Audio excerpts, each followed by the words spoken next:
All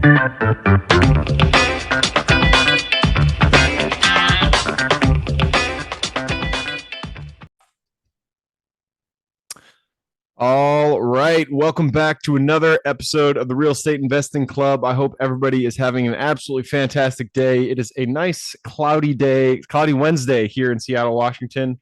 I hope you guys are doing good. This is going to be a good episode. We have Andy Gurczak with us from All City Adjusting. We don't talk about this often, but it's a very important topic going into insurance claims, and what you can expect and what you should know going into one of those. I had a kind of a mishap in my own past, and so this is really good information. I'm super excited to jump into this. Andy, thank you very much for hopping on the show. Gabe, thank you so much for having me on. Absolutely. I told you before we got on here, we like stories. We like to hear how people got to where they are today. So why don't you take us to the beginning of your story? How'd you get started in real estate? Yeah, real estate kind of was always my first love. Before I even got to adjusting, was looking into wholesaling and kind of started going that way. But then the adjusting stuff happened. Started that business. It's been over 10 years. And with the money from the business income, we've just purchased properties as we go. We started with duplexes. And now, as I was telling you, we're doing a 1031 into a commercial building, a 15,000 square foot office building. Nice, man. I love it. So how'd you get started in adjusting? That's it sounds like you started in real estate, and then you went to adjusting, and then you've used the funds from adjusting to kind of, propel your real estate career forward. Yeah, I always liked real estate. It was always something on my head, we're going to invest or buy something. And then when we got married with my wife, we ended up buying our first property, which was a duplex. And then we bought more from there. The adjusting was, that was my pathway through construction. I met someone that was in the adjusting business that kind of mentored me into this. So nice. Yeah. And then kind of, real estate and what I do kind of go well together. So yeah. Having a mentor, that's a perfect way to get into any career path, especially real estate. Adjusting, I'm sure it's the same way. So that makes a lot of sense. Was huge. Definitely very helpful. Yep. So you guys do adjusting. All City Adjusting is your company. Insurance claims are a headache for everybody. Whenever you have to do one, I hope you guys out there listening don't have to do an insurance claim. I hope all of your properties are they run like butter through their entire existence, but a lot of times that doesn't happen, and you have to reach out to an adjuster. So a lot of questions that kind of come up, and I want to take this podcast, but I want to use an example. I had a self-storage facility in Arkansas. I don't want to use specifics here just in case there's some issue, but there was a massive break-in at this facility. Like some group of thieves or whatever came in, they broke tons of doors, destroyed the property, and so I had to do an insurance claim. The insurance adjusters came out there, and they said that they gave me a $30,000 value. And when I looked at the property and I looked at the damage, I figured it would be upwards of $100,000. At the time, I just didn't have the research, the bandwidth to really pursue this, and so I accepted the $30,000 and moved on with it. Of course, I wasn't able to do all of the repairs with that $30,000. It was a lot more than I expected, or that I had thought. But the thing that I keep coming back to is why, or how do you, as an owner of a property, how do you make sure that you get the appropriate amount for your claims when you do submit them? Correct. So, number one, or the best way I could tell is obviously, have a public adjuster or hire a public adjuster. That's going to ensure, especially if you hire the right one, that's going to ensure that you get the max settlement, that the claims move smoothly, and the claim is then favors you. And that scenario of where they gave you an offer, it's low, you kind of knew about it, but you have accepted it, is kind of a long story. It's been written in books where if you accept that first offer, that's kind of what they want, right? If they can lowball a claim, you accept it, take it, do the repairs. Well, now you've done it. It's too late for us to get involved or do anything.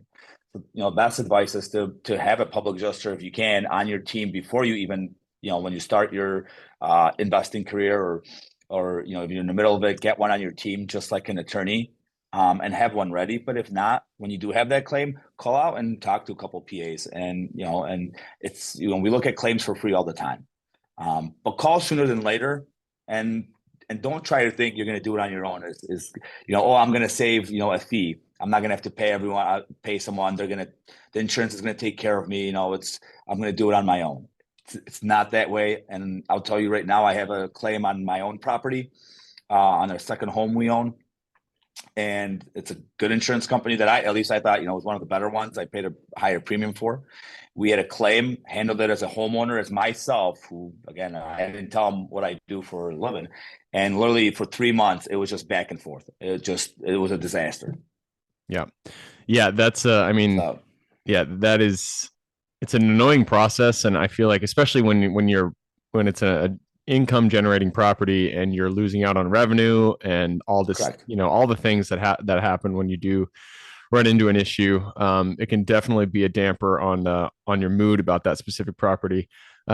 So before, it sounds like that what you need to do is start preparing for some kind of claim before it actually happens. Is there anything that an investor should do when they have a property, or that they should be keeping records of, or anything like that they should have before the claim actually arises? No, I mean, what you want is you want to make sure that you actually have the right policies in place for your properties, right? We do free, policy reviews all the time for our clients. Look at their properties, look at the policies, make sure there's no, missing coverage or anything else that, any open liabilities. But as an insured, if you have rentals, I mean, you want to just have, as many documents as you can, photos of the properties, how they look and everything like that. And it's hard, right? If you own 50, 100 properties, how do you document all that? You don't. So the best thing you can do is just make sure you have the right coverage, and you're insured the right way. Does it protect you from getting paid? No. You're still going to get lowballed. The claim is going to get delayed or denied. It's just, that's kind of the claim process these days. So, Yeah, and that's what they did for my claim, is that they said that a good portion of the damages were there prior to the incident, and I was like, that's not the case, but I didn't have pictures. I couldn't prove it. I couldn't, yeah, I didn't have video, security cameras, because we didn't have them correct. up at that point. And so there was nothing that I could do to really fight it, and I didn't feel like a claims adjuster could come in because I didn't have any evidence to argue against it. And so it sounds like the number one thing that you can do is just keep record of your property, maybe once every quarter, once every year, even if you just take pictures of the property to prove the state that it's in as time goes on. So if you do have a claim, you can go back and reference that and say, hey, on July 12th of 2023, this is what the property looked like. You can see these doors weren't broken. This roof wasn't caved in, whatever the issue Yep. is. Yeah, and then that would be the ideal situation. Okay, but again, when you own, when you start building a big portfolio, it gets harder and harder to do all that and manage all that. So, and insurance companies are now getting to a point where they're sending out engineers. They might have sent an engineer to your property, maybe a vendor. They just want to build the story, right? Oh, it was this was wear and tear. It's old damage. It's lack of maintenance. They use all these kind of terms just to underpay, because they still paid your claim, Mm, right? But they yeah. just undervalue it, right? They pick and choose what they want to pay for, and how can they get away with paying the smallest amount? Yeah. Yeah. Yeah. I did get money from that. It was just half of what I thought it should be. And it actually did turn out to be less than half of what the actual repairs were. So that's good to know. You've mentioned multiple times that you need to be insured the right way. So what does that mean to you when it comes, insured the right way? What is the right way to be insured? Yeah. So when we're looking at the policy, making sure that the policy matches the property, that the right endorsements are there, that you don't have any these days exclusions. And the exclusions are, if you're, for example, we looked at a big commercial property, and we're looking at the policy, and the policy states if the roof is older than 10 years, we'll only pay you on the actual cash value, meaning we'll only pay you what the job is, what the roof is worth now. So they'll basically cut half of your payment right there. So if Okay. you have minimal damage, it's not even worth filing that claim. So we look at all these things that when you do actually have a claim down the road, maybe you never will, but if you do, you'll have the least pushback and you'll have the highest chance of getting your claim paid. Yeah, that makes sense. How about when to file a claim? I mean, at what is the limit that people should look for to the point where they say, okay, now this is enough damage to where I should be filing a claim? Correct. And so, when it's enough, you want it has to be sudden, right? Because, long-term exposure, long-term damage is not covered. That's just maintenance issue, right? But, Well, how about just jumping in here? How about yeah, if one door was broken into, and you say, okay, this isn't enough, and I'm just coming from the perspective of self storage correct. because this is the issue that Yeah. I've been talking about. But a lot of times, um, you can be broken into multiple times over the course of a month even, and you try to fix it, you get the cops involved, you have your security cameras, and you're just not able to stop it. So if you didn't do it the first time because there was only one door, the second time three doors got broken into, and then the third time like 10 doors got broken into, would you go back and say, hey, these, I don't know how many numbers I said, these 15 doors are Yeah. are broken, or would you do it on for each instance? See, that should be a separate claim each time, because each Mm, time the okay. property gets vandalized or or theft occurs, it's its own peril. So it's each has its own claim.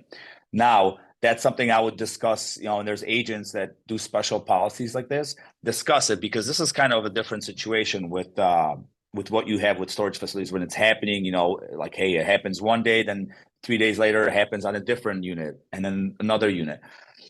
Technically it's separate claims, so you can't wait till you have a certain amount. You should file each time. But if Mm, you file each time, to repair it might not even be worth your deductible. right. Yeah. So it doesn't make sense, right? So it doesn't even make sense to file it.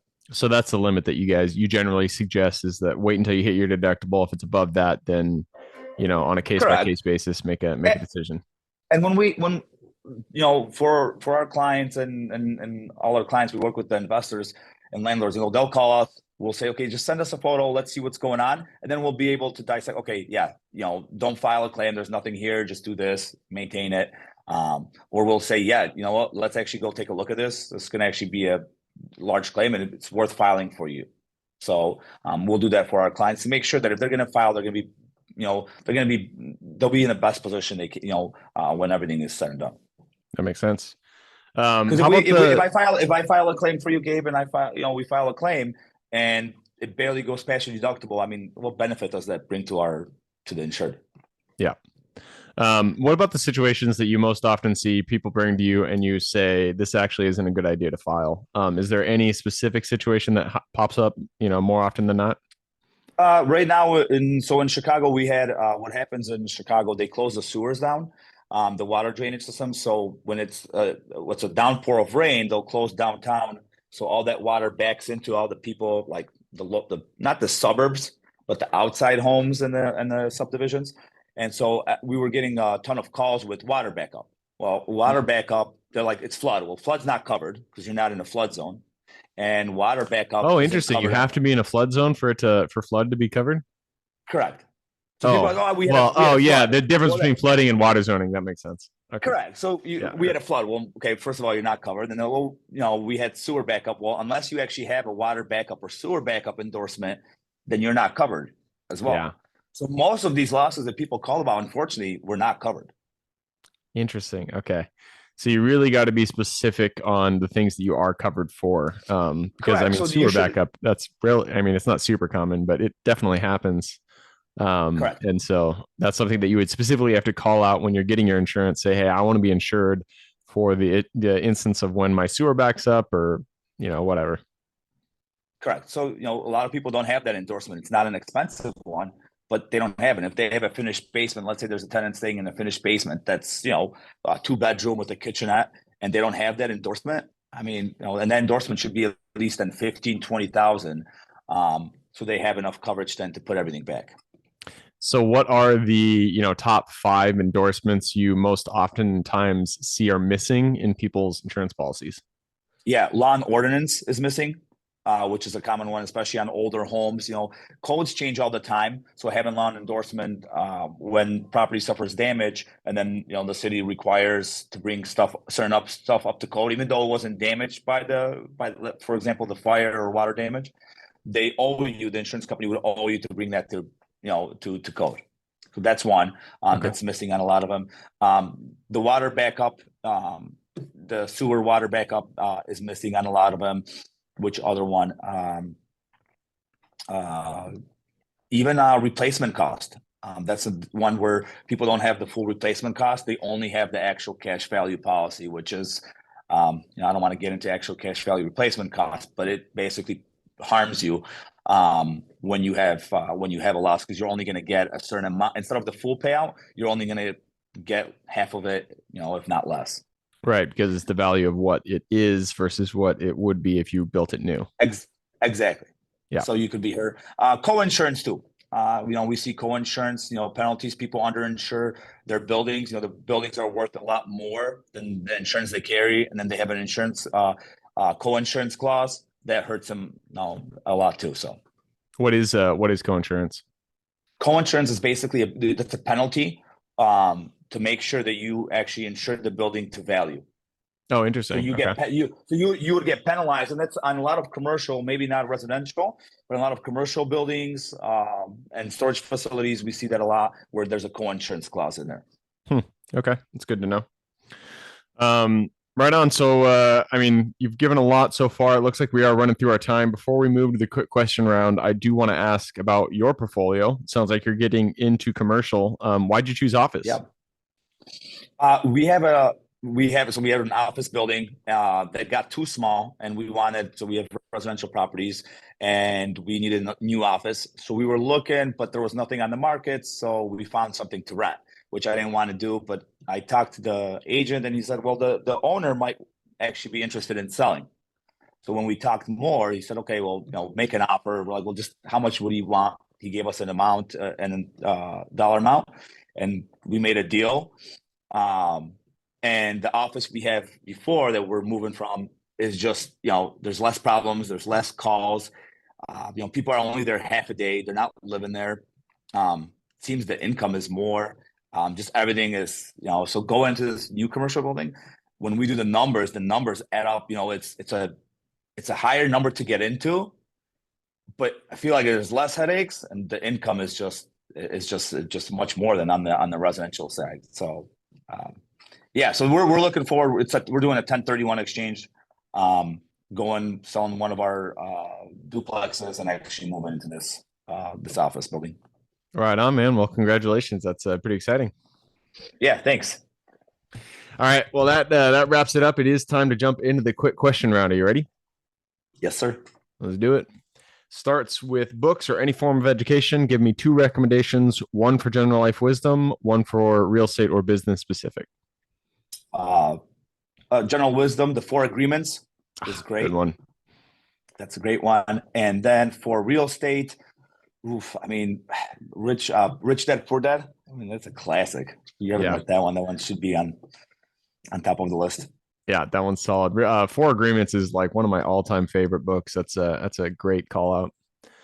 All right, next question. This is for your younger self. So let's go back to the Andy who was just starting as a wholesaler. He hadn't even gotten into adjusting yet. Go back to him, look him in the eye, give him one piece of advice moving forward. Slow down. I guess slow down and do things slower, and don't jump into everything so quick. Probably would have avoided a bunch of mistakes, but interesting. Yeah, no, that's good advice. A lot of times, a lot of people say that they wish they got started sooner, but there's also good advice in don't start when it's not the appropriate time to start. So that makes a lot of sense. Slowing down, especially when it comes to having that, that flashy object syndrome where you just want to jump to one thing to the other and not focus on one path. Good advice. Love it.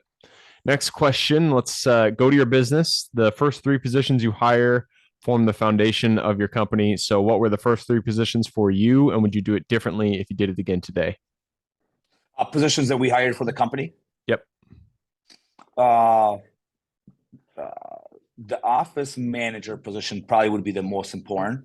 That would be the most important. Our field estimator would be our second, and our third would be our content specialist. So those 3 positions would be for us the biggest positions for myself that helped excel the company. Cool. Love it.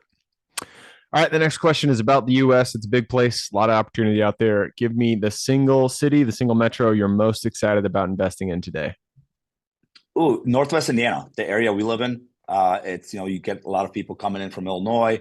We got in here 7 years ago, which, we were kind of on the last, kind of still had good deals, and it's still good place to find, but it's a great place to invest. It's a good place for families. It's a good area. Sweet. All right, next question is about finding the deal. It all starts with reaching out, getting in contact with those sellers. So, what is your favorite way to generate leads? Uh, to me, it's just contact. Literally I feel like every building we've bought, everything we've gotten is just us calling, just networking. The first commercial building we bought was from a landlord as well. I was renting an office. We talked about it. I was like, oh, if you ever have anything for sale, and we kept talking, staying in touch. All of a sudden, he's like, hey, I bought this house by like someone gave me this house, whatever the deal was. And he's like, it's not on the market. Do you want to take a look at it? We went to look at it. We made a deal right there on the spot. So those are the best ones. I love it when they just kind of come out of the woodwork, especially when you're just yep. having a conversation with someone and they're like, hey, I'll sell you this property. You're like, done, let's do it. Yeah. So it's a good feeling when those happen. Yeah, for sure. All right, next question is about lessons. Sometimes things don't go right, but in those moments of catastrophe, there's always great lessons learned. So, and give me a story here, but what was the biggest lesson that you learned in real estate so far? In real estate that we learned so far. Let me see. Oof. I should have thought about that. Biggest lesson in real estate. It's all good if you don't have anything specific. I don't. You caught me off guard. No worries, no worries. I kind of I threw that when it's actually not on the list that I send people. So Andy was caught off guard. All right, Andy. Well, that brings us to the last question. This is for the listeners. You've given us a lot to think about. I'm sure people want to reach out, get in contact with you. What is the best way for them to do that? Yeah, for your listeners, I'll leave everyone actually my personal line that they can get a hold of me. They could check us out obviously on our website, allcityadjusting.com. Follow us on Facebook, on Instagram, YouTube. But for your listeners, if they want to reach out, I'll leave them with my number, which is going to be 708-655-4186, and they can call me, text me if they have questions. We'll try to help as many people as we can. Sweet. I will put those links in the show notes. So if y'all want to reach out to Andy, just click a little more in the description. It'll pull down the full description, and in there you can find those links. All right, man, that wraps it up. Thank you very much for hopping on the show. Gabe, thank you so much. Appreciate it. Absolutely. For everybody who's here with us today, thank you guys for showing up. You are the reason we do this. So if you guys have any questions whatsoever, reach out to me, Gabe at therealestateinvestingclub.com. And this is unscripted, but I've been thinking about making new courses on different topics. The one that I previously made on generating leads was a success. It seems that people are finding good use in that, and so I'm curious what topics you guys want to learn about in real estate. If you have any ideas, just send me an email, Gabe at therealestateinvestingclub.com. I'd love to hear from you. So that wraps it up. I will see you guys on the next episode.